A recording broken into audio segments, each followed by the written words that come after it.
the mayor had issued pretty much a war on drill music. And, there's a lot of different perspectives. And there's a lot of different perspectives, and I just wanted to share my perspective. People were pretty much saying that drill music is responsible for all the violence. And I wanted to weigh in on it. To say that music in any way is responsible for all of the violence in New York City right now doesn't make much sense, right? To acknowledge that the music has instigated a lot of beef, right? That people who actually have beefs are engaging in street culture and violent culture, are utilizing the music to make threats, to send messages, to talk about actual violent acts that they have. So we have to acknowledge that. We have to acknowledge also, like I said, it's been incentivized that there are a lot of these websites and a lot of these different internet spaces and bloggers who look only to promote those type of messages, right? That they know that they're sending threats. It's pretty much instigating. If you know two people are having beef and you in the middle and you utilizing your voice to run back and tell the other one what the other one said about the other one, you are instigating the beef. You are pretty much responsible in dictating those beefs. You have a responsibility. So to say that drill music is responsible for all the violence in New York City is not even a real thing.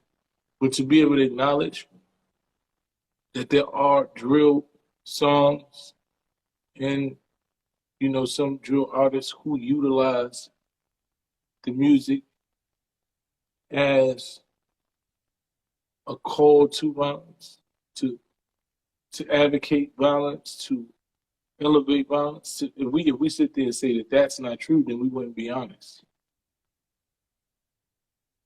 We wouldn't be honest. We have to acknowledge that that is a reality, but we can't put it all on that. We can't put it all on that. But they said the same thing about Pac and all, but the reality is that the level of violence that's taking place in our streets right now, right, there's a direct correlation. You listen to the songs is talking about who got shot and who got killed, and then the people are retaliating for those songs. That's what's happening. That's a direct correlation. When you look throughout hip-hop and gangster rap in the 90s and 80s, whether those boys was in the street or whatever, they wasn't talking about the bodies that they caught on the record.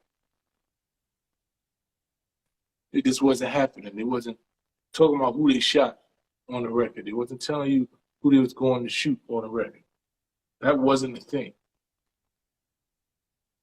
Right now, that's part of the strategy of building your brain, is to talk about real street beef. Show that the beef is real by getting YouTube footage of some level of interaction and conflict, and altercations, putting that out with the music, and it gives you a buzz. But the reality is, after you get that buzz, most of these kids aren't living past the buzz. They get the record deal.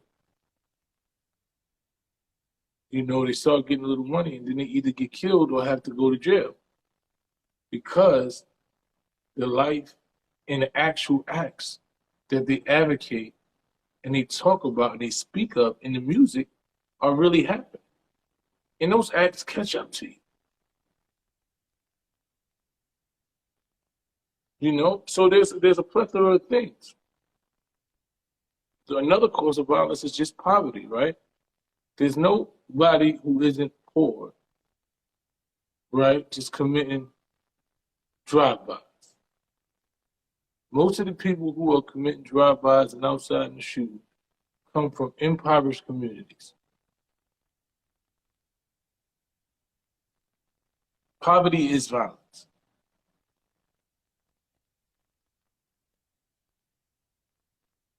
You know, poverty is violence. So if we don't end poverty, we'll never be able to end violence. Violence will never end. Let me see what this smack 730 does.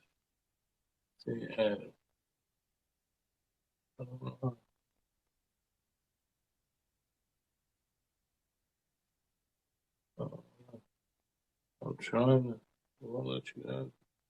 Before you used to be able to. Let me see. Oh, I gotta add you. Yeah.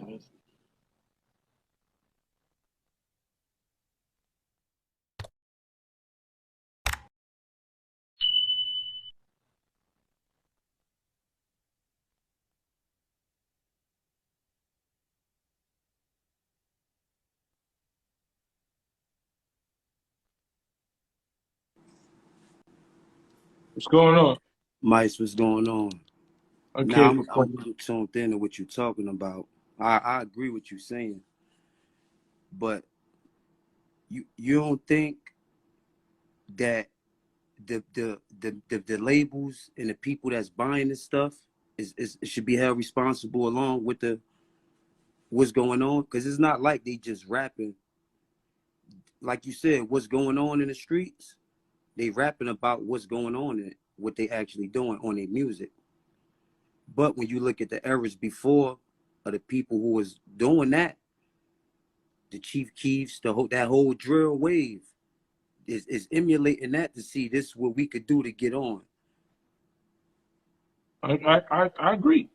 I'm not saying that that's not what's happening, but if we not acknowledging that Chief Keef and them had real street beefs with people was dying and getting shot on regular, right?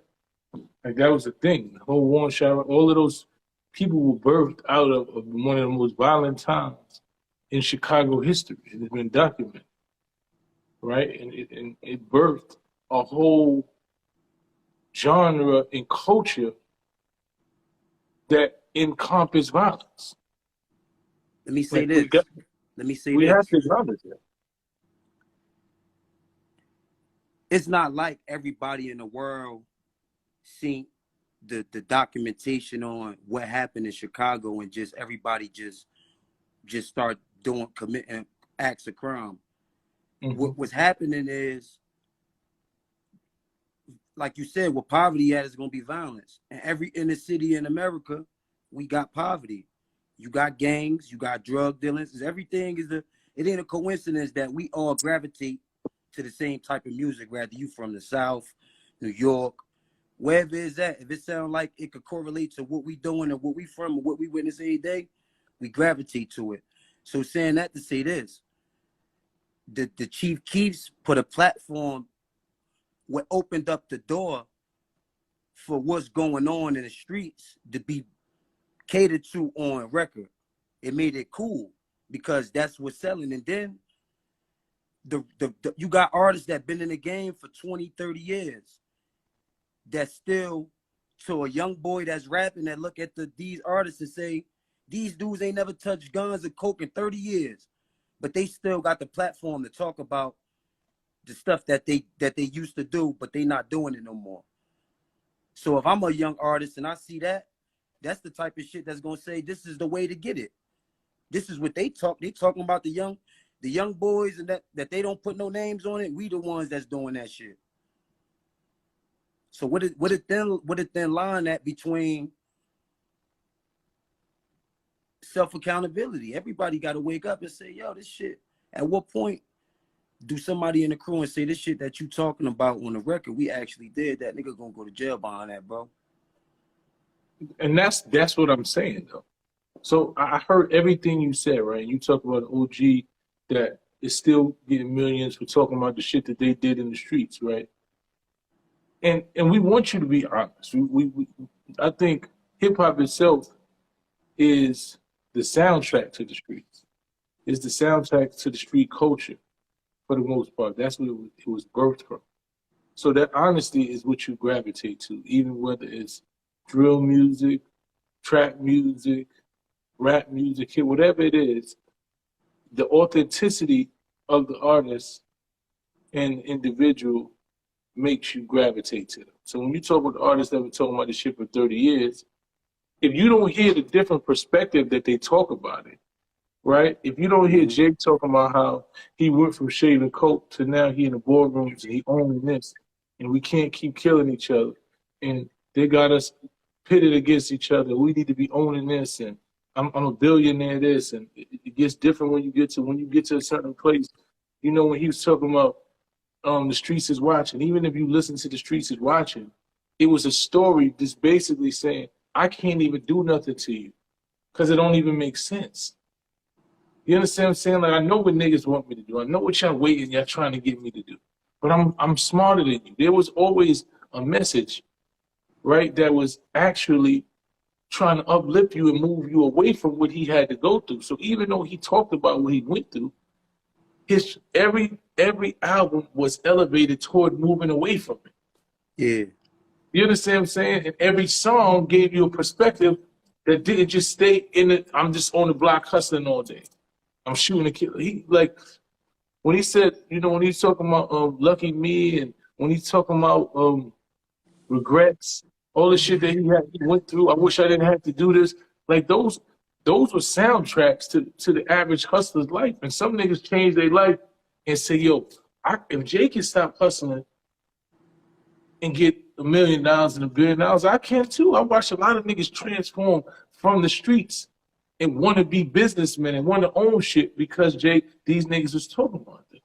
What I'm trying to tell you is, unfortunately, we have yet to see the evolution of the drill rapper, right? Most of them ain't even surviving, right? Well, You know, this is what I'm trying to say. There's more drill rappers getting killed or going to jail than are actually living long enough to even be successful.